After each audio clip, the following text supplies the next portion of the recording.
PSG के साथ ना एक बढ़िया मस्त चीज तो है कि पीएसजी कभी कंटेंट की कमी होने नहीं देती। देखो पीएसजी एकमात्र ऐसा क्लब होगा जो कि मेरे को लगता है कि गलीच से गलीच तरीके से भी रिप्लाई देने में बिलीव करता है। अब देखो अगर पिछले 24 घंटे में तुम यहाँ पर फुटबॉल में काफी ज्यादा एक्टिव हो तो तुमको पता होगा कि Kylian Mbappe to Real Madrid तो हुआ ही हुआ है, लेकिन यहाँ पर किलियन एम्बापे ने एक सुओ मोटो कॉग्निजेंस लिया है यहाँ पर पीएसजी की मारने की, और उन्होंने यहाँ पर यूरोस की एक प्रेस कॉन्फ्रेंस में इस चीज को सबके सामने ऐसे ऐसे ऐसे ऐसे छोड़ दिया, बिल्कुल ऐसे सब किलो पढ़ लो। और यहाँ पर उन्होंने बताया कि पीएसजी में सिर्फ लुइस कैंपस और यहाँ पर लुइस एनरिके के बलबूते पे ही वो ये अपना लास्ट सीजन खेल पाए। देखो एक तरीके से वो अपने आप को जस्टिफाई भी कर रहा था कि उसका सीजन अच्छा नहीं गया, जबकि अच्छा गया है इंडिविजुअल गोल्स अगर स्टैटिस्टिक्स की बात करें, लेकिन एक दूसरे एंड से वो शायद से नसीर अल पपी खलाफी की अगर हम बात करें तो यहाँ पर वो उस पे भी टॉन्ट मार रहा था, क्योंकि अल्टीमेटली देखो उसने नाम तो नहीं लिया, लेकिन जब वो पीएसजी बोलेगा और उसके स्पोर्टिंग डायरेक्टर और यहाँ पर मैनेजर को बचा लेगा तो बचता कौन है? प्रेसिडेंट ही बचता है। ऐसे में यहाँ पर उसने सारी चीज कही कि मेरे को यहाँ पर धमकी दी गई, मेरे को वायलेंटली एग्रेसिवली यहाँ पर मेरे को बताया गया, और यहाँ पर ऐसा भी नहीं कि उससे कोई सवाल पूछा गया, उसने ये चीज खुद ही बता दी। स्टार्ट उसने रियल मैड्रिड से किया था, खत्म उसने यहाँ पर पीएसजी को नंगा करके किया, लेकिन डेफिनेटली यहाँ पर उसने फिर जब ऐसी स्टोरीज बताई तो सोशल मीडिया पे काफी सारी स्टोरीज जो कि हाल ही के दिनों में काफी पब्लिश्ड हुई थी कि कैसे नसीर अल खलाफी और एम्बापे के बीच में लड़ाई भी हुई थी, इसके चलते यहाँ पर काफी सारी चीजों को अब सच माना जा रहा है। लेकिन जैसा मैंने तुमको कहा कि पीएसजी बिग बॉस की तरह है, आप जरा तो छेड़ोगे वो सामने से पूरी तरीके से आपको छेड़छाड़ के फाड़ फूड़ तक रख देगा। और यहां पर एटीपी न्यूज एजेंसी के थ्रू क्लब सोर्सेज से ऑफिशियली तो नहीं, लेकिन हाँ अनऑफिशियली ऑफिशियली आप कह सकते हो कि उन्होंने यहां पर बोला है कि एम्बापे हैज नो क्लास, और पीएसजी में सबको पता है। तुम सोच सकते हो, लेजिट तुम सोच सकते हो, इट्स लाइक कोई यहां पर रियल मैड्रिड से अंदर से कह रहा है और बहुत प्रोमिनेंट पोजीशन से कह रहा है Cristiano Ronaldo has no class, Barcelona से कोई कह रहा है Messi Suarez has no class, कोई यहां पर मैनचेस्टर यूनाइटेड से कह रहा है कि Marcus Rashford has no class. अच्छा, he has no class. But यहां पर पॉइंट ये है कि जब लाइक जो पीएसजी की तरफ से मैसेज सामने निकल के आया वो काफी लंबा चौड़ा है, मतलब ठीक है, तो यहां पर डिटेल्ड है, और उन्होंने यहां पर एक आया कि एम्बापे में कोई क्लास नहीं है, और ये पीएसजी में सबको पता है। उन्होंने कहा कि ऐसा भी बहुत चीज है कि एम्बापे जो बोलता है सबको पता नहीं क्यों लगता है कि एम्बापे सच बोल रहा है, जबकि एम्बापे अपना पीआर भी कर सकता है और मैनिपुलेट भी कर सकता है। लेकिन वही ना साला वाली बात रुक जाती, लेकिन पीएसजी ने उस पर एक और ऐड कर दिया कि आने वाले दिनों में पीएसजी अपनी साइड ऑफ द स्टोरी भी बताएगी, एंड डेफिनेटली यहां पर उसके लिए पूरी दुनिया को दिल थाम के रहना पड़ेगा। ये लाजमी था, ये होना था। तुम सोचो कि एक ऐसा प्लेयर जो कि एक क्लब का टॉप स्कोरर है, एक ऐसा प्लेयर जो कि पूरी दुनिया में सबसे ज्यादा चर्चित नाम है, एक ऐसा प्लेयर जो कि दुनिया का सबसे बड़ा क्लब यहाँ पर one of the biggest club join कर रहा है, एक ऐसा प्लेयर जो कि फ्रांस के सबसे बड़े क्लब को छोड़ के आ रहा है। ऐसे में वो छोड़ने के मात्र एक हफ्ते बाद ही अगर वो ये कह दे कि मैं जिस क्लब में था वहां पर मेरे को धमकी दी गई, मेरे को धमकाया गया, और मेरे जैसे प्लेयर को जिसको रोकने के लिए फ्रांस का प्राइम मिनिस्टर तक यहां पर रिक्वेस्ट कर रहा था, उसको एट द एंड रोकने के लिए जब कुछ काम नहीं आया, पैसा काम नहीं आया, नेगोशिएशंस काम नहीं आई, तो धमकाया गया और धमकी दी गई कि बाहर बिठा देंगे, पूरे सीजन खेलने नहीं देंगे। तो क्या पीएसजी के लिए ये डेरोगेटरी नहीं हुआ? क्या पीएसजी के लिए एक वार्निंग नहीं हुई कि कोई भी यंग टैलेंट, कोई भी बड़ा इमर्जिंग प्लेयर जो कि किसी भी प्रोजेक्ट का लीडर बनना चाहता है वो पीएसजी क्यों जाएगा? ऐसा भी नहीं है कि यहाँ पर ये चीज पहली बार हुई है, ये पहले भी हुआ है। नेमार के रिगार्डिंग भी कुछ हद तक हुआ है यहाँ पर। ऑब्वियसली मार्को वेराटी का भी केस काफी ज्यादा पॉपुलर था जब यहाँ पर बार्सिलोना में वो जाना चाहता था, और अब एम्बापे की बात करते हैं। और तुमको मैं बता दूं, तुम में से काफी सारे लोगों को लगता होगा कि डिस्पाइट रियल मैड्रिड को 100 मिलियन व्यूज आए ट्वीट पे, सिर्फ एक ट्वीट पे 100 मिलियन व्यूज है। ट्रांसफर हिस्ट्री का सबसे आप कह सकते हो कि थर्ड मोस्ट यहाँ पर लाइक्ड ट्वीट वो बन गया है, सेकंड मोस्ट आई थिंक, क्योंकि पहले पे आई थिंक क्रिस्टियानो रोनाल्डो, दूसरे पे किलियन एम्बापे, तीसरे पे आर्दा गुलर है। आर्दा गुलर क्या कर रहा है, बट ठीक है। यहां पर कहीं ना कहीं जब एम्बापे के साथ ये हो सकता है तो क्या बाकी क्लब्स के साथ, बाकी क्लब प्लेयर्स के साथ कितना बुरा हो सकता है, या फिर कितना बुरा हो रहा होगा। अब पीएसजी को ये तो बोलना ही था, लेकिन डेफिनेटली जब पीएसजी की इस बात में, तो देखो मैं भी थोड़ा सा सपोर्ट करता हूं कि ऐसा जरूरी नहीं है कि एम्बापे हर चीज जो बोलेगा भाई वो सच्ची होगी, ये भी कंफर्म बात है। बस पता है अभी फर्क इतना है कि एम्बापे क्योंकि पीएसजी के सामने बोल रहा है तो सबको लग रहा है कि हाँ ये तो ठीक होगा, ये तो चूतिया है। इट्स लाइक कि Premier League versus Manchester City case, पता है सबको कि कौन सिंपैथी ले रहा है और कौन नहीं ले रहा है। ठीक है, दोनों चुतिया है, लेकिन कम चुतिया ज्यादा है, और उसका ज़्यादा फर्क थोड़ा सा देखना पड़ेगा। खैर, इसी के साथ अगर अपनी अगली अपडेट की बात करें तो लेपोर्ता ने कल एक इंटरव्यू दिया था और उस इंटरव्यू में उसने सीरीज ऑफ क्वेश्चन दिए थे, जहाँ स्टार्टिंग हुई जावी से लेकिन खत्म हुआ सुपर लीग पे। सबसे पहले उसने जावी के रिगार्डिंग ये बताया कि ठीक है भाई देखो सिंपल सी बात है, लेकिन झूठ उसने ये बोला कि जावी जिसने 3 महीने पहले रिजाइन किया था, 3 महीने बाद उसमें कोई हृदय परिवर्तन हो गया और यहां पर उसी का मन हो गया कि वो अब इस स्क्वाड में बिलीव करता है। नहीं भाई, तूने बिलीव करवाया था, तूने गिड़गिड़ाया था, तूने पब्लिक में आके कहा था। अब क्योंकि जावी मैनेजर नहीं रहा, बट फिर भी लेजेंड तो है, लेजेंड है कि नहीं है, तो तू ये तो नहीं कह सकता ना डेफिनेटली कि भाई जावी खुद ही जाने की कोशिश कर रहा था, खुद ही पलट गया। अब फिर ऑब्वियसली हमने उसको निकाल दिया।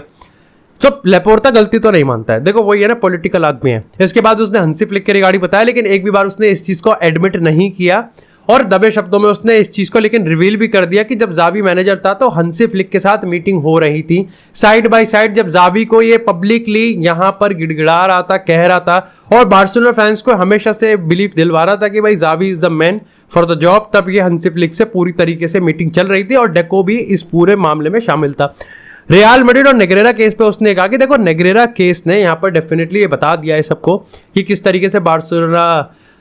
इनोसेंट है, लेकिन उसने ये भी कहा है कि मेरे को इस चीज से बहुत दुख हुआ और मैं बहुत गुस्सा हूं इस चीज के कि इस पूरे केस में रियल मैड्रिड ने अपनी नाक क्यों घुसेड़ी। उन्होंने कहा कि सबको पता है पूरी दुनिया को, अगर कोई भी यहाँ पर इंस्टीट्यूशन फेवर होता है, अगर कोई भी एरर होता है, कोई भी गलती होती है और किसी एक क्लब को फेवर होता है तो उस क्लब का नाम रियल मैड्रिड होता है। डेफिनेटली यहाँ पर आप कह सकते हो कि पिछले कुछ टाइम में पर्टिकुलरली नेग्रेरा केस के बाद रियल मैड्रिड और बार्सिलोना के रिलेशंस काफी ज्यादा खराब हुए हैं। इसी के साथ उन्होंने सुपर लीग पे भी कहा कि डेफिनेटली यहाँ पर जिन क्लब्स को सुपर लीग और ये प्रीमियर लीग और यूएफए ने साइन वाइन करवाया डॉक्यूमेंट, आने वाले टाइम में शायद से वो क्लब भी वापस से इंटरेस्टेड हो सकते हैं। इसी के साथ अगर बात करें यहाँ पर रियल मैड्रिड से, तो भाई लुनिन के रिगार्डिंग यहाँ पर ये है कि रियल मैड्रिड का रिन्यूअल भी टेबल पर है, वो चाहते भी है कि रिन्यू करे, लुनिन भी चाहता है। लेकिन पिछले कुछ दिनों में आप कह सकते हो कि लुनिन के अराउंड सराउंडिंग्स की बात करें, एनवायरनमेंट की बात करें, तो अब वो कहीं ना कहीं उसको कह रहे हैं कि भाई एक बार फिर सोच ले। अब देखो यहाँ पर 2 इंसिडेंट को बताया गया। सबसे पहला तो ये है कि चैंपियंस लीग का जो फाइनल है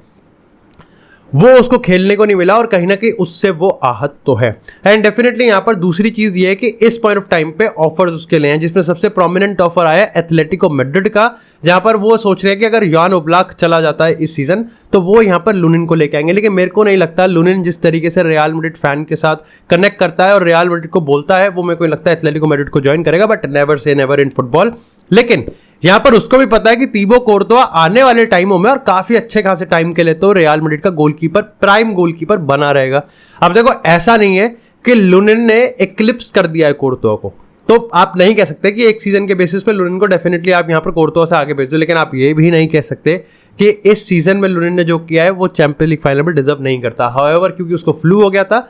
तो वो यहाँ पर बाहर था। कितनी बात सच है कितनी बात सच नहीं है, देखो ये तो मैड्रिड के अंदर की पॉलिटिकल कहानी बताएगी। इसी के साथ अगर बात करें यहाँ पर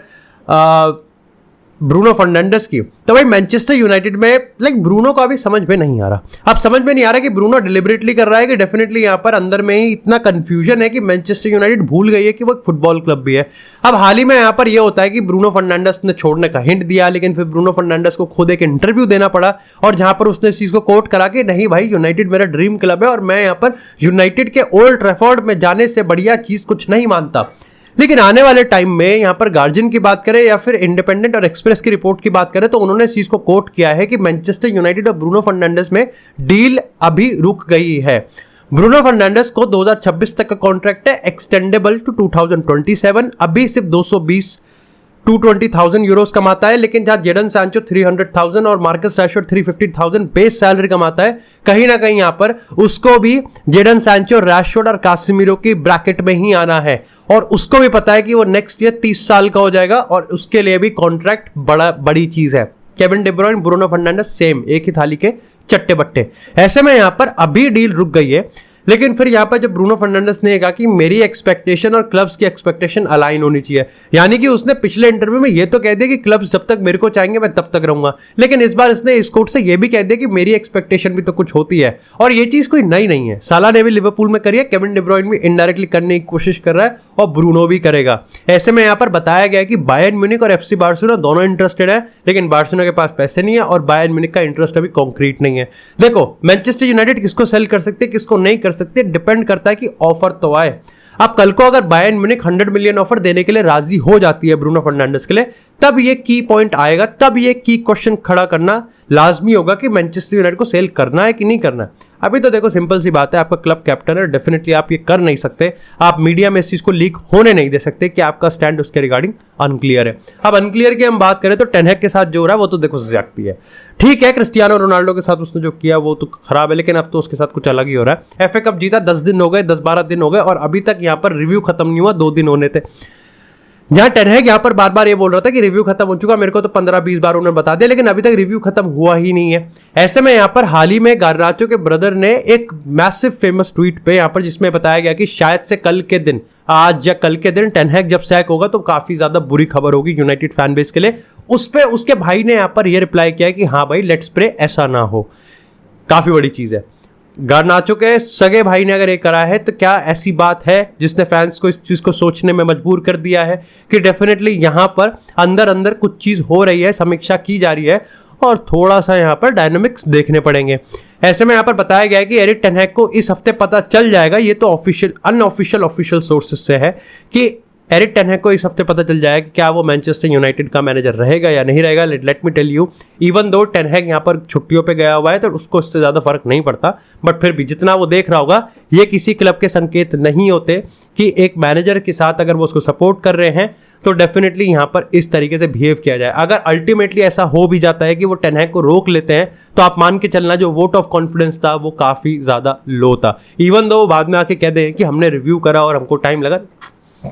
वो बाकी मैनेजर्स के साथ लपेट रहे थे, वो वही चीज करने की कोशिश कर रहे थे जो लेपोर्टा ने करा, लेपोर्टा ने कर दिया जावी के साथ, ये भी कर देंगे टेन हैग के साथ। एटलीस्ट अभी तक तो इनके अटेम्प्ट ऐसे ही लग रहे हैं। इसी के साथ अगर बात करें क्रिस्टियानो सैक्सी रोनाल्डो से, तो अल पार्टी नसर में यहाँ पर इस समय बात ये चल रही है कि क्रिस्टियानो रोनाल्डो को चाहिए विनिंग मेंटालिटी। 2 साल हो गए, ट्रॉफीज नहीं आ रही हैं। डेफिनेटली यहाँ पर अल हिलाल के साथ मेंटालिटी में कंपटीशन में कहीं नहीं है अल नसर। ऐसे में क्रिस्टियानो रोनाल्डो एक बढ़िया प्रोजेक्ट पे जा रहे हैं, वो वही चीज करने की अब कोशिश कर रहा है जो कि इंटर मियामी में लियोनेल मेसी ने करा। जहां मेसी ने यहाँ पर बार्सिलोना की एक क्वाड्रेंगल क्रिएट कर दिया है जहां पर लियोनेल मेसी है, सर्जियो बुस्केट्स है, जॉर्डी एल्बा है, लुइस सुआरेस है,